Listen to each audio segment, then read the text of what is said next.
no ar pela TV CPAD, o seu programa Teologia em Foco. O nosso entrevistado de hoje é pastor, historiador e autor da obra Dicionário do Movimento Pentecostal, publicada pela CPAD. Ele também é diretor-geral da Faculdade das Assembleias de Deus, a FAECAD. Seja bem-vindo, pastor Isael de Araújo. Obrigado, pastor Gilberto. É um prazer imenso estar participando mais uma vez desse programa que trata de um assunto tão importante para a nossa igreja, para a nossa vida cristã e para o crescimento bíblico e teológico de todos nós. O foco de nossa entrevista de hoje é as origens teológicas da Assembleia de Deus. Vamos ao foco.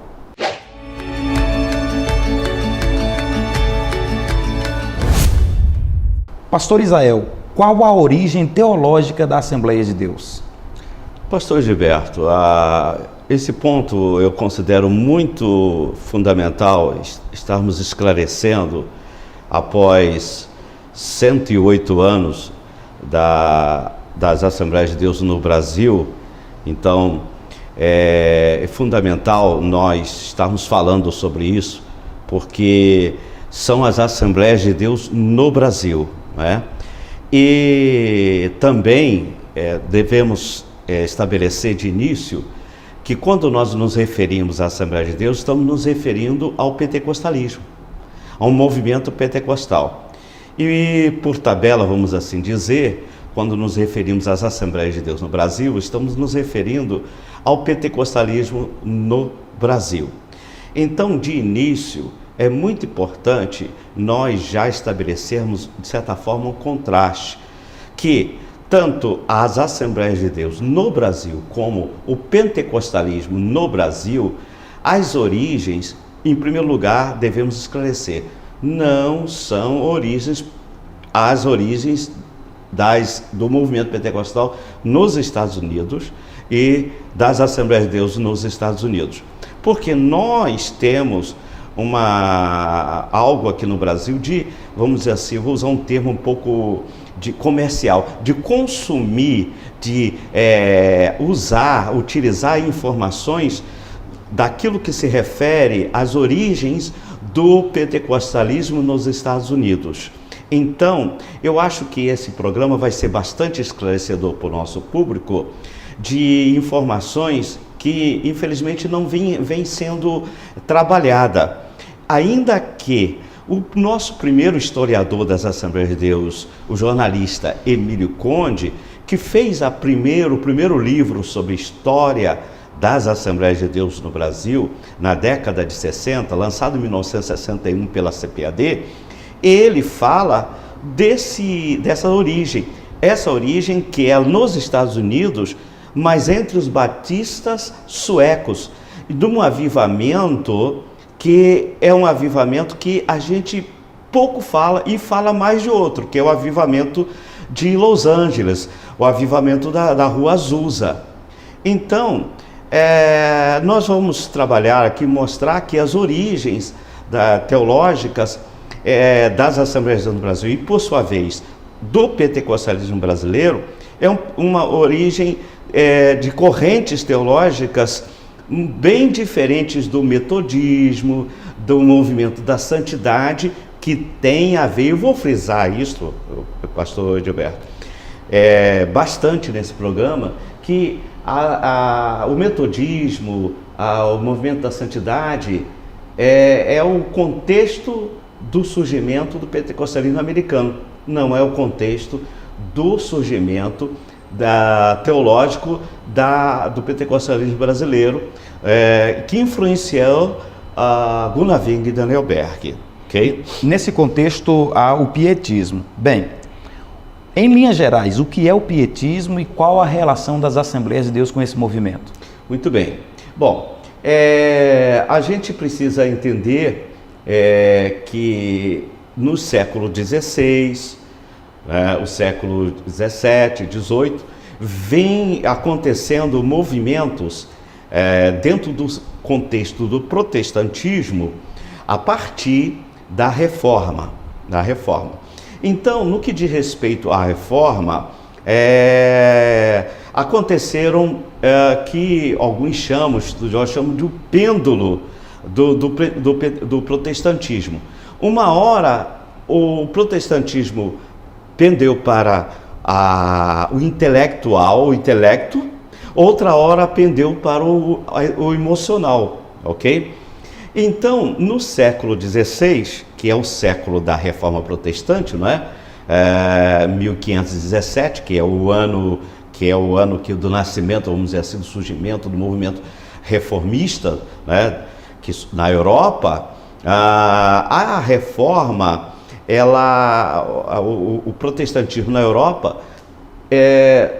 entrou por certos caminhos que dentro da igreja presbiteriana, congregacional, anglicana, surgiram líderes e teólogos, vamos assim dizer, que contestaram a inclinação para o intelectualismo, a ortodoxia, a rigidez, o denominacionalismo que o protestantismo caminhou. Então eles levantaram movimento, como no caso na Inglaterra, o puritanismo.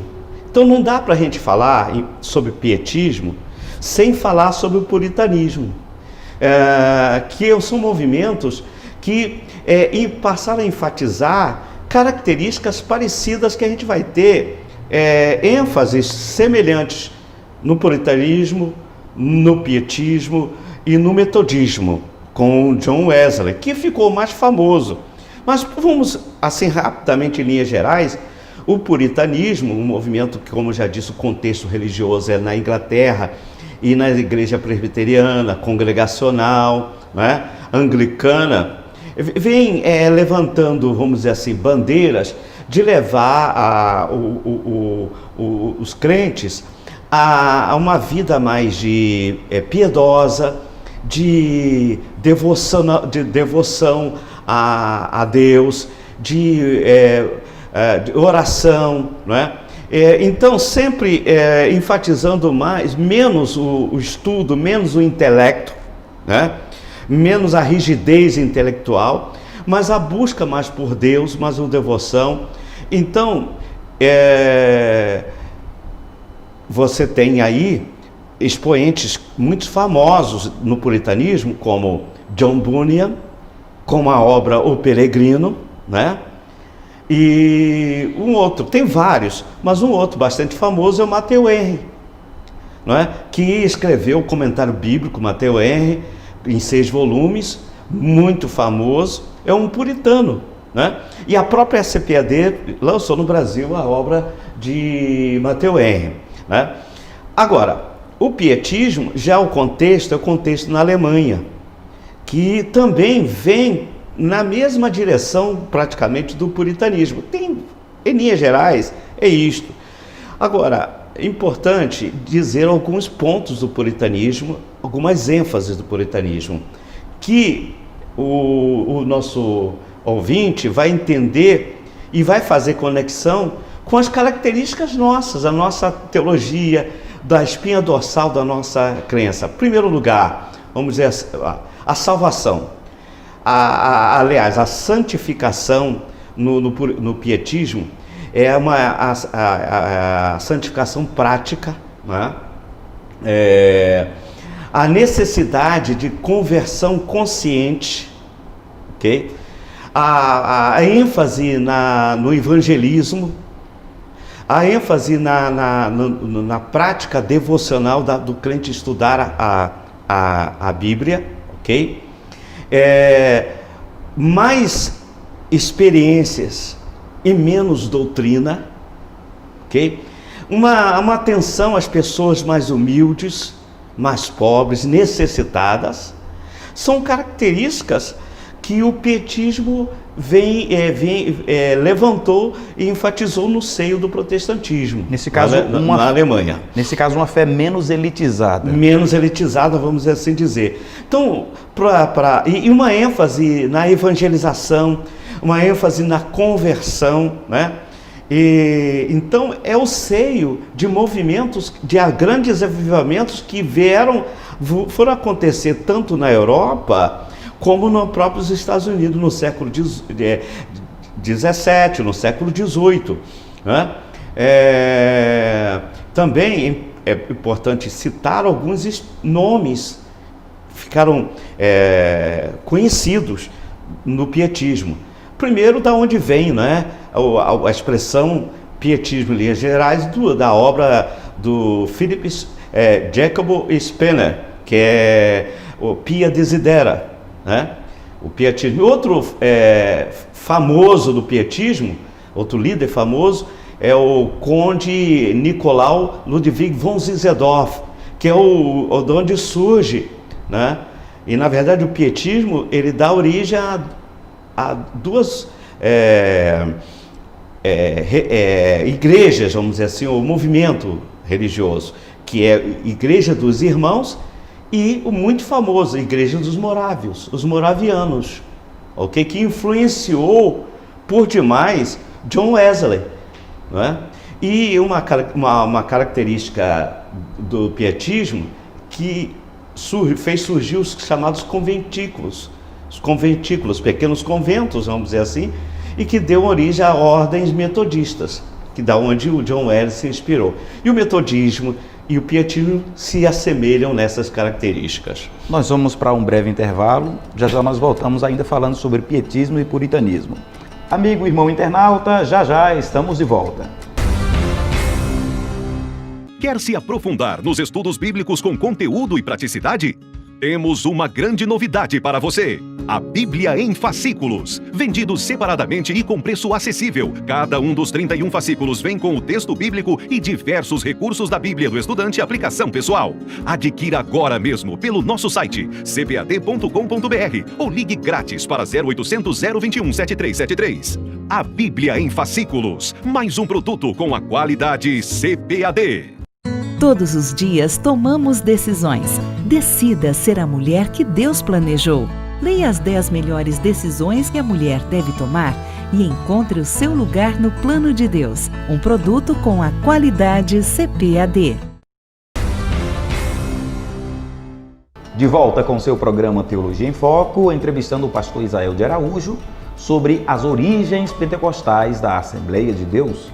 Pastor Isael, gostaríamos então que o senhor destacasse e desse um pouco mais de ênfase a respeito do pietismo entre os batistas e o avivamento pentecostal que aconteceu entre os batistas suecos nos Estados Unidos. Bem, pastor Edilberto, o movimento pietista entre os batistas na Suécia teve bastante, vamos dizer assim, influenciou muito, né?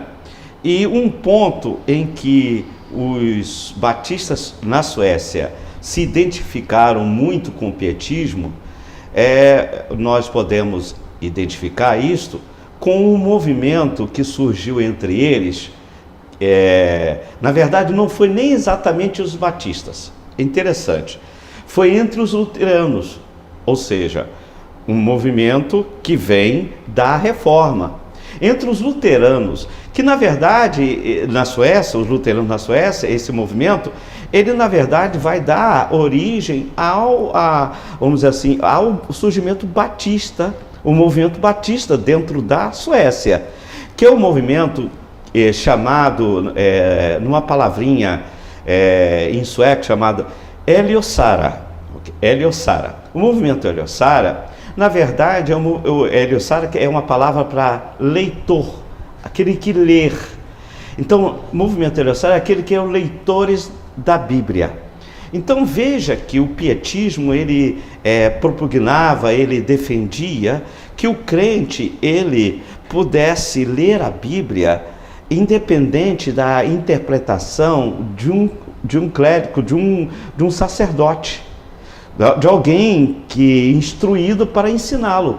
Então o pietismo, ele defendia que o crente deve estudar, fazer seu estudo bíblico individualmente, né? Daí vem aquela nossa prática de devocional, de estudar a Bíblia devocional em casa, enfim, vamos dizer assim, bem na prática, né? Então o movimento Heliosara na Suécia, ele enfatizou muito a busca pela leitura, pelo estudo da palavra. Enfatizou que a autoridade bíblica, enfatizou que a Bíblia como a regra de fé, única regra de fé e prática, tão somente a palavra. Então, o pietismo tem essa característica de influenciar bastante o movimento Heliosara dentro da Suécia, e isto continuou entre os suecos, batistas suecos nos Estados Unidos, ok? Enfatizando a leitura da palavra. Todas as características do pietismo foram enfatizadas fortemente entre as igrejas surgidas nos Estados Unidos.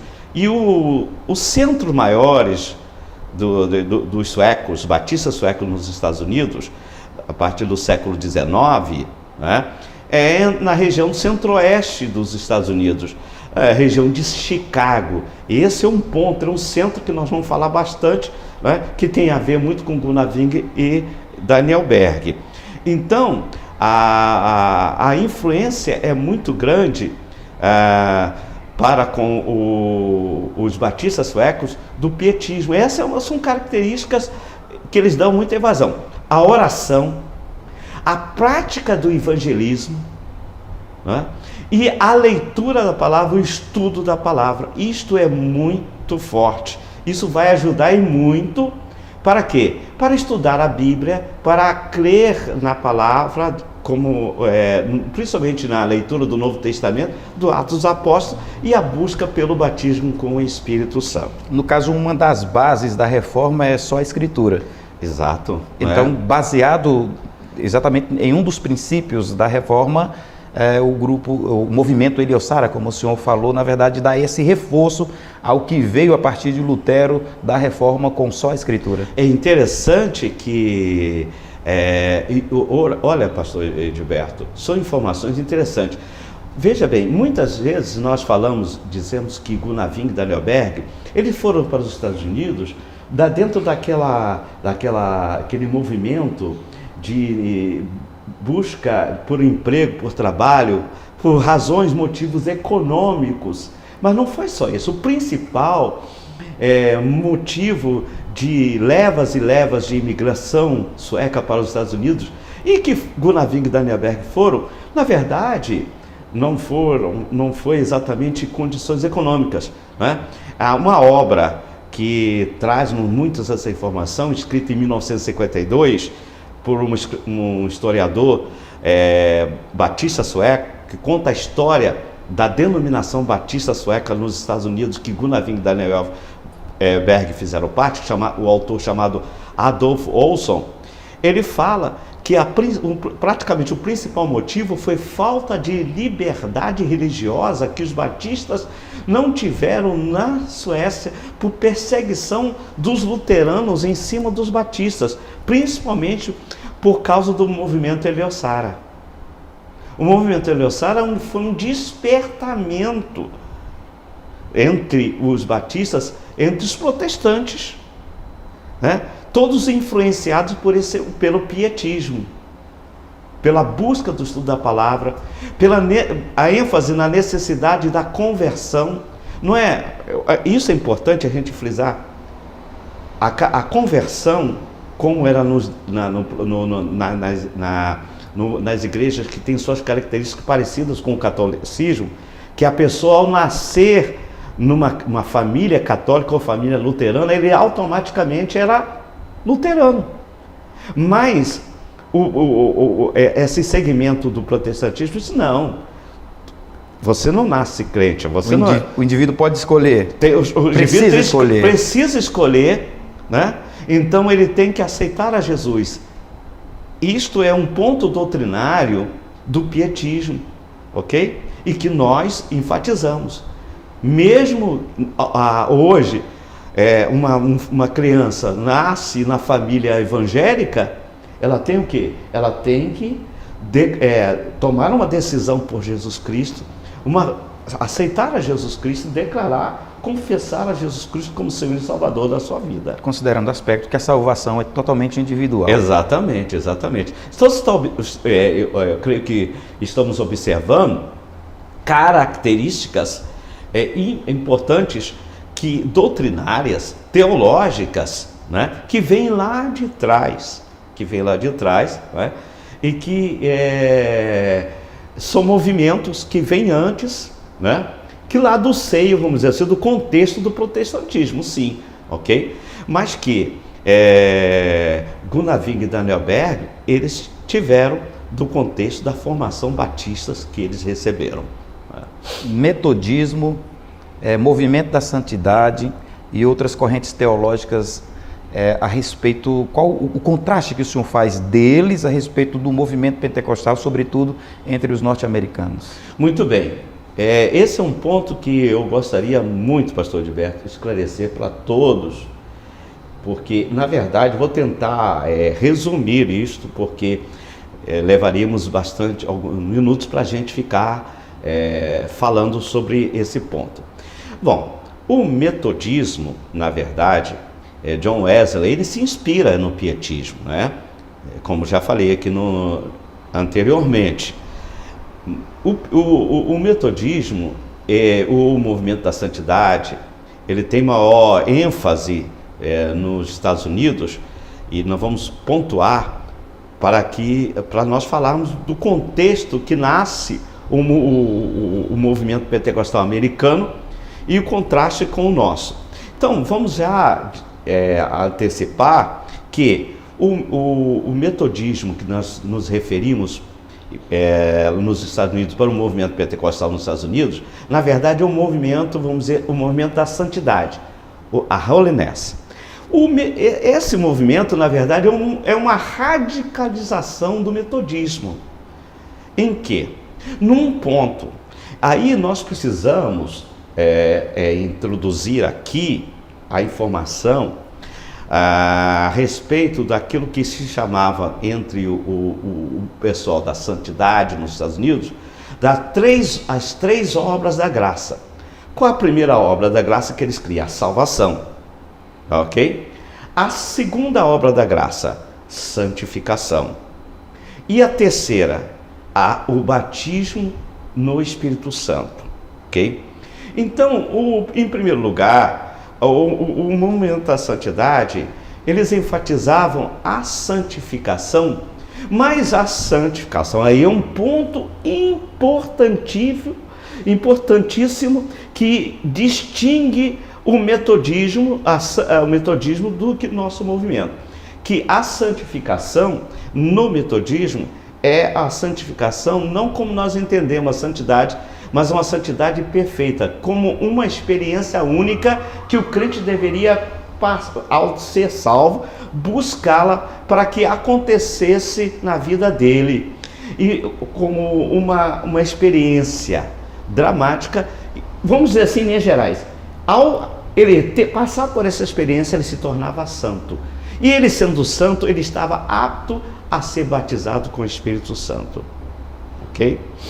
Então, era uma radicalização, e muitos do segmento metodista não aceitavam esse movimento da santidade, dessa santificação. E a santificação no pietismo e dentro dos batistas era uma outra característica, tinha outra característica. Tá? Então isso é importante frisar, porque a holiness, os líderes da holiness é que tem a ver com o movimento pentecostal americano dos Estados Unidos. Nós não temos nada a ver com o movimento pentecostal, com a holiness. Não há gente da holiness, vamos dizer assim, no nosso movimento pentecostal lá em Chicago. Nós vamos para mais um breve intervalo. Okay. Já já nós estamos de volta, amigo, irmão internauta. Você pergunta, Billy Graham responde. Um livro com mais de 80 respostas bíblicas sobre temas como drogas, perdão, suicídio, ansiedade, sexualidade, culpa, entre outros. Escritas por um dos maiores evangelistas da história. Billy Graham Responde. Nas melhores livrarias ou pelo 0800 021 7373. Um produto com a qualidade CPAD. O mais famoso comentário bíblico do mundo agora está completo. Comentário bíblico Matthew Henry, Antigo Testamento. Dentre os comentários devocionais da Bíblia, comentário completo, não há nada igual ao de Matthew Henry. Eu, pessoalmente, tenho o comentário de Matthew Henry há mais de 30 anos e sei o que ela representa pela influência que ela causou na minha vida e no meu ministério. Comentário bíblico Matthew Henry, Antigo Testamento. Um produto com a qualidade CPAD.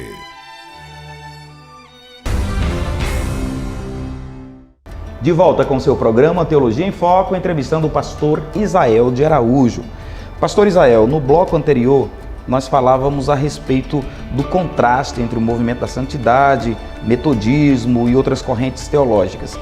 E o senhor citou e fez assim uma afirmação que eu gostaria que o senhor trouxesse um pouco mais de esclarecimento sobre a ligação das Assembleias de Deus com um movimento que aconteceu nos Estados Unidos, chamado Movimento da Rua Azusa, ou Avivamento da Rua Azusa, em 1906. Muito bem, para nós falarmos, esclarecermos, nós precisamos citar dois elementos, vamos assim dizer. Primeiro, o geográfico e o segundo é o cronológico, o histórico, vamos dizer assim, né? Então, primeiro nós precisamos entender o histórico. O histórico ou cronológico se refere às datas, os anos, não é? O movimento da Rua Azusa, que é o movimento de Azusa, né, em Los Angeles, na Califórnia, é um movimento que tem o seu auge, o seu ápice, em 1906. Na verdade, a data precisa é 9 de abril de 1906, ok? Mas vamos retroceder, vamos para trás. Vamos falar dos batistas suecos nos Estados Unidos. Os batistas suecos nos Estados Unidos, eles têm o seu surgimento a partir do século XIX, início de 1800, nas regiões ali do centro-oeste dos Estados Unidos, como já falei. Vamos focar aqui em Chicago. Então veja que o elemento geográfico já é diferente. Se o ouvinte olhar ou pegar um mapa dos Estados Unidos e vai olhar que a Los Angeles está lá embaixo, lá na Califórnia, no Pacífico, né? E Chicago está lá no alto do mapa, lá indo em direção ao Canadá, ok? E os batistas suecos, eles se instalam mais naquela região central dos Estados Unidos, e Minnesota, lá em Chicago, nessas cidades lá. E os batistas suecos, eles enfatizam, eu vou sempre destacar isso, esses movimentos que eles trazem da Suécia, do seu país. Eles são fervorosos, eles são de oração, eles são de evangelização, ok? Então, as fontes, as obras das quais eu venho pesquisando, que são obras que eu já citei, que é a história da denominação batista sueca nos Estados Unidos, do autor Adolfo Olson, né? Uma obra em inglês. A história do livro que eu tenho aqui, né? Da história do Seminário Batista Sueco, que Gunnar Wingre estudou, daqui a pouco eu vou falar sobre isso, contam bastante como eram os crentes batistas suecos, né, nos Estados Unidos. Então, eles passaram a ter uma busca pela devoção, né, pela oração, enfim, E dentre os batistas suecos, aqui é um ponto-chave para a gente já começar a falar sobre o batismo no Espírito Santo de Gunnar Wingre e Daniel Berg. Que avivamento acontece em Chicago? É chave para entendermos a história da segunda igreja batista de Chicago. Batista sueca, não é americana. Eu gosto de frisar, pastor Gilberto, isso. Por que é batista suecos? São cultos em sueco, não são cultos em inglês, são cultos em sueco, são irmãos suecos. Então, na segunda igreja batista de Chicago, tinha um pastor, o pastor daquela ocasião, em 1902, o pastor da segunda igreja batista de Chicago, sueca, chamado John Egeström. Pastor John Egeström era um pastor que ele era assim, ele tinha uma inclinação para o movimento fervoroso, um movimento que estava surgindo nos Estados Unidos já bem antes de Azusa, não é? de busca pelo batismo do Espírito Santo, pelos dons espirituais. E John Egeström, ele pregava, ensinava, escreveu um livro sobre o Espírito Santo, tá? E ele então era adepto de um movimento que os batistas chamavam, o batista sueco chamava Den nya rörelsen, quer dizer, movimento novo ou avivamento em sueco. Era uma característica pentecostal. E os crentes da segunda igreja batista e de Chicago, eles tinham movimentos de oração para buscar o batismo com o Espírito Santo.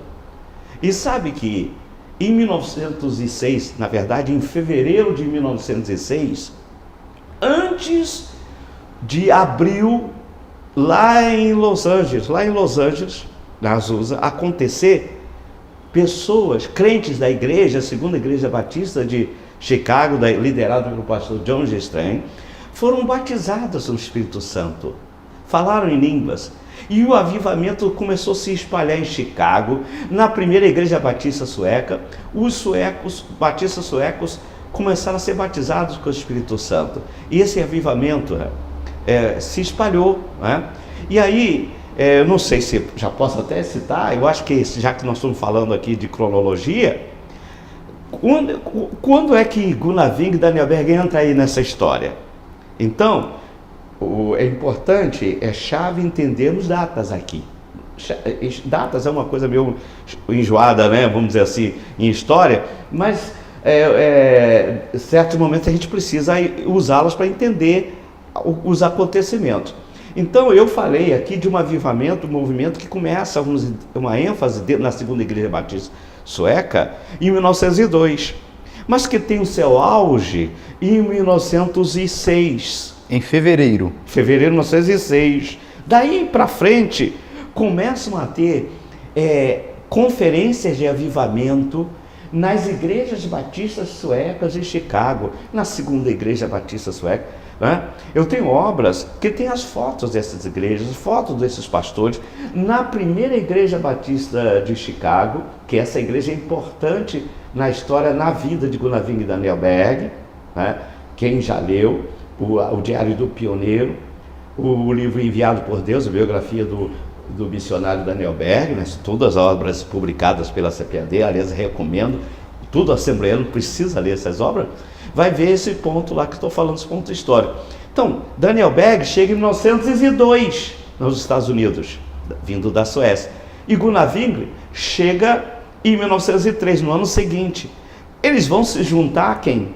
Se juntar aos seus irmãos batistas suecos, naquela região lá, Chicago, naquela região lá do meio oeste dos Estados Unidos, né? Isso é importante frisar. E eles vão se envolver com essas igrejas batistas suecas, eles vão ser influenciados por isso. Então, esse avivamento, essas igrejas batistas suecas, elas é que vão influenciar é um contexto, o contexto de Gunaving e Danielberg, o contexto que eles vão viver, né? E vão ter suas experiências naqueles anos que eles viveram ali nos Estados Unidos, até que eles tenham a chamada de Deus para virem para o Brasil.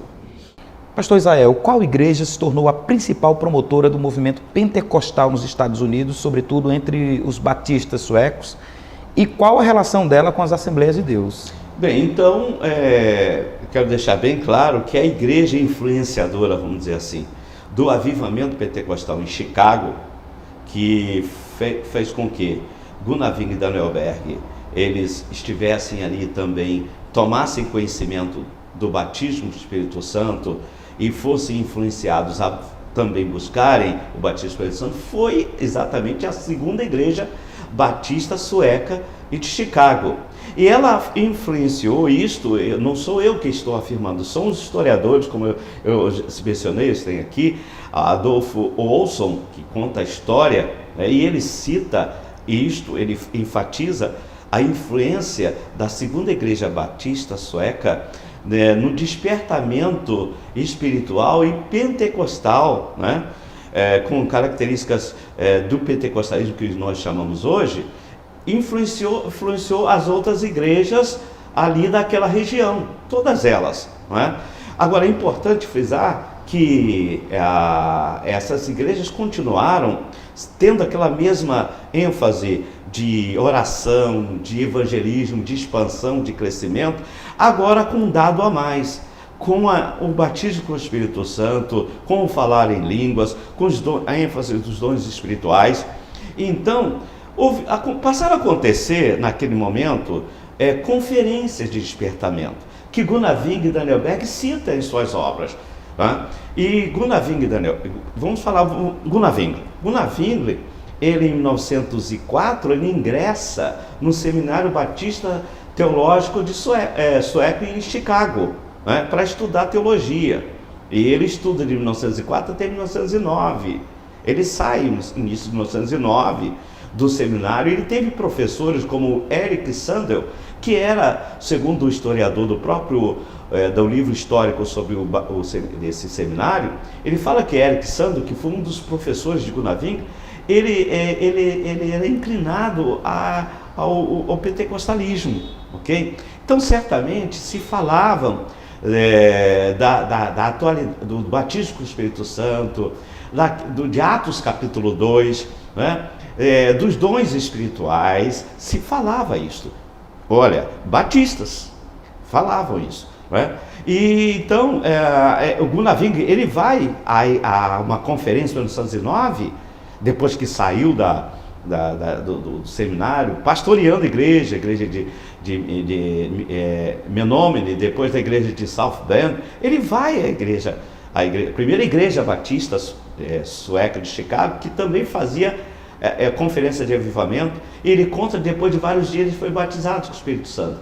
Danielberg também se encontra naquela região e é batizado com o Espírito Santo no mesmo ano, em 1909. Ok? Então, eles são batizados no Espírito Santo ali, frutos deste avivamento de Chicago. É isto que eu quero destacar para todos. Eles são frutos, Gunaving e Danielberg são frutos do avivamento pentecostal de Chicago. Vamos dizer assim, protagonizado, liderados, vamos dizer assim, pelas igrejas batistas suecas, principalmente a segunda igreja batista sueca de Chicago. Não se quer dizer com isso, então, que o movimento em Los Angeles, na Rua Azusa, não tem a sua importância, que afinal de contas tem a sua fundamental importância. O senhor está se detendo ao fato histórico em si. Exatamente, exatamente. É porque é uma incorreção histórica dizer que, por exemplo, já vi pessoas dizerem: Gunaving e Danielberg, depois que foram batizados em Azusa, vieram para o Brasil. Eles sequer... Interessante, esse é um dado interessante. Veja, Gunaving e Danielberg, eles foram batizados no Espírito Santo em 1909. Interessante que o avivamento de Azusa, ele teve... Os historiadores, não sou eu que afirmo, os historiadores dizem, são unânimes em dizer que o movimento de Azusa, ele teve 3 anos de auge. foram 1906, 1907, 1908. Já em 1909 já estava, vamos dizer assim, arrefecido. Exatamente. Olha, dados interessantes. Em 1909, Gunnar Wing, 1907, 1908, Gunnar Wing estava no Seminário Batista. Ele não estava, né? E eu nunca encontrei, isso é interessante, nunca encontrei em fontes originais, escritas por Gunnar Wing, citações, nem de Daniel Berg, citação a Azusa. Evidentemente, claro que eles deveriam ter conhecimento, mas eles falam, depois que vieram para o Brasil, só falam, eles tinham vínculos. Aliás, eu tenho trabalhos escritos sobre a continuidade do vínculo do Gunnar Wing e Daniel Berg com os batistas suecos, pentecostais na América, nos Estados Unidos. Eles não têm vínculos com a Azusa, né? Então, a Azusa tem a sua importância, claro, não é isso, não estamos desmerecendo aqui o avivamento de Azusa, mas é importante para fins de nossa histórico e nossa teologia. Nós não temos nada a ver com o metodismo nesse sentido, né? Conquanto sejamos arminianos, e o metodismo também é arminiano, ok? Mas é questão de ênfase, porque nós temos ênfase, outras ênfases, não é só na salvação, na soteriologia, né? Mas também na doutrina da palavra, né? Na ênfase da pregação, da vida, da santificação, principalmente nosso conceito, a nossa doutrina de santidade ou santificação, é a santificação progressiva, que aí não dá para a gente falar que Gunnar Wing e Daniel Berg, antes de vir para o Brasil, eles frequentou a missão da Avenida Norte, liderada por William Durham, que era um batista, que ele diferia da santidade, o movimento da santidade, nessa parte da santificação, com a mensagem, o ensino dele da obra consumada, que ele chocou-se com Seymour, com Parham, que era da santidade, e que achava que o crente, para ser batizado do Espírito Santo, tinha que primeiro ter essa experiência crítica da perfeição. E a pregação de Durham era que não era o crente, ele é santificado posicionalmente, né? Agora, a santificação, ele deve buscar viver a santificação. Agora, ele sendo salvo, ele já tem, vamos dizer, as condições, reúne as condições diante de Deus, já tem o Espírito Santo, ele tem condições de receber o derramamento, o avivamento pentecostal na sua vida. Considerando todos esses aspectos históricos citados pelo senhor, é correto então dizer que a Assembleia de Deus tem suas raízes históricas no protestantismo? A Assembleia de Deus pode ser considerada uma igreja histórica? Eu começo respondendo essa pergunta, em primeiro lugar, citando um pesquisador, um historiador, sociólogo pentecostal muito conhecido, chamado Bernardo Campos, diz isso: se nós não somos católicos, o que somos? Somos protestantes, né? Primeiro ponto, né?